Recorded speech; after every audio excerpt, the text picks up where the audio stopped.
A segunda parte agora, que ainda estamos falando, né, sobre a dificuldade que nós estamos atravessando com os nossos filhos, nessa parte de telas e abuso nocivo do tempo recreativo dessas crianças, como tem alterado.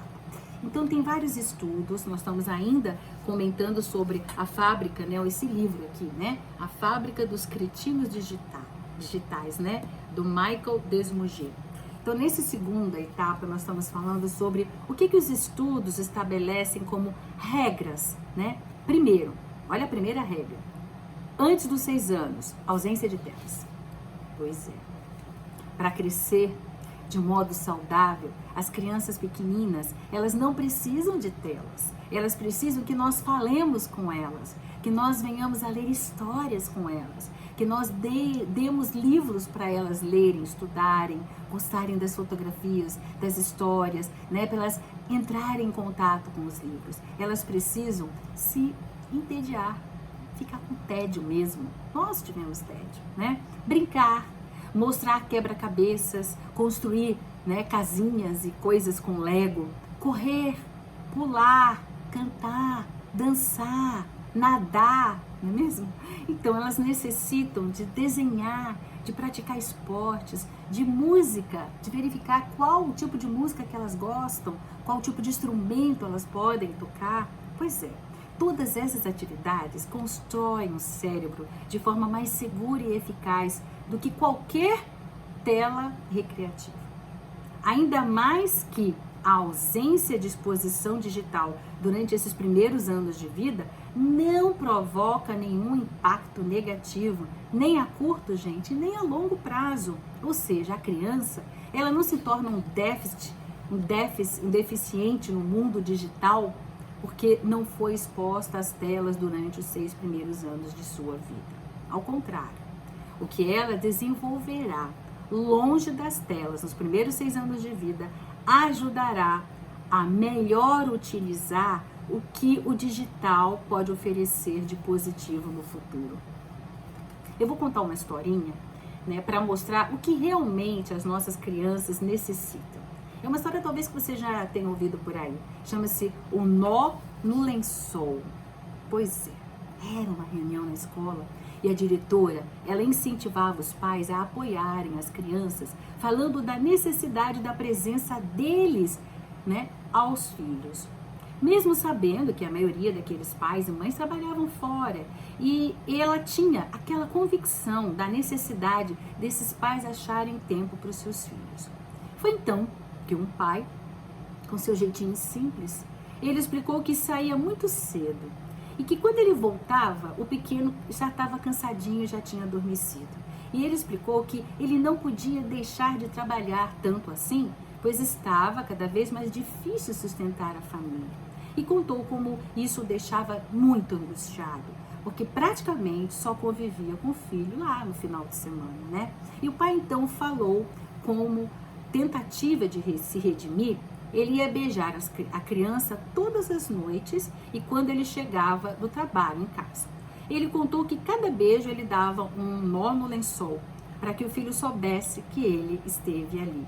Quando acordava, o menino sabia que seu pai o amava e lá estivera. E era o nó, o meio de se ligarem um ao outro. Aquela história emocionou a diretora da escola. E sabe qual foi a surpresa? Ela verificou que aquele menino era um dos melhores e mais ajustados alunos da classe.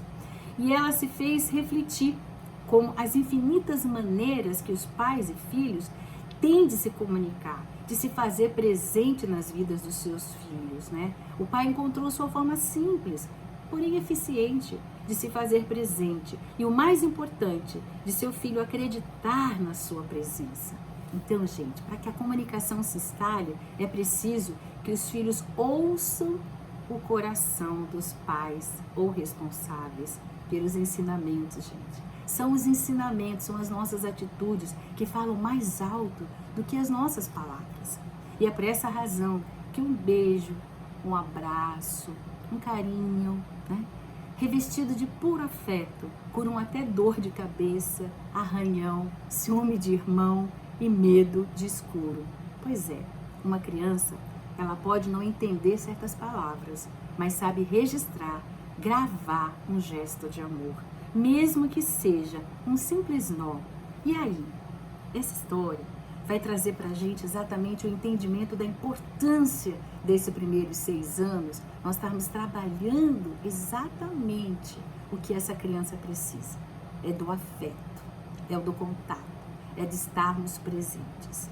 Muito bem, continuando aí, lembra, nós estamos aqui na segunda parte, vendo, né, quais são o que atualmente se estabeleceu como regra para que não seja nocivo, tá? Então nós vimos primeiro, antes dos 6 anos, nenhuma tela. Aí depois dos 6 anos, né, 30 minutos a 1 hora por dia foi que foi estabelecido, tá? Observou os conteúdos seguintes, né? O sono, um máximo de 30 minutos de tela até 12 anos e 60 minutos após isso.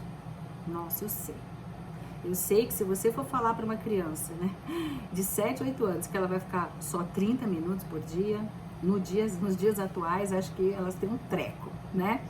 Pode-se colocar um aplicativo, viu? Onde o aparelho é bloqueado. Quartos também sem telas, sem TV, sem computador, também é bom. Ter um lugar específico ali é o local que nós vamos sentar agora para fazer a lição, para estudar, né? Porque às vezes as coisas hoje são dadas no computador, os professores passam dever de casa, tudo pelo computador, eu sei disso. Então, aqui um local em que todos possam trabalhar naquele local e não dentro do quarto da criança, né? Porque isso toma o lugar do sono. Favorece acesso de conteúdos, gente, inadequados. A gente sabe disso. Você não está lá do lado. Eles ligam o computador, né? Por isso a necessidade de ter um dispositivo para você bloquear isso. O quarto deveria ser um santuário livre para a saúde mental. Antes que falem, né? Ainda existe, gente, despertador, tá? Ainda existe. Não precisa ser o celular para poder acordar a criança, né? E aqui eu queria fazer uma pausa para a gente explicar sobre o sono, tá? Isso eu vou fazer agora, vou falar na parte 3 desse estudo que nós estamos fazendo juntos, tá? Essa reflexão. Então, nós vamos falar agora sobre o sono nesse contexto.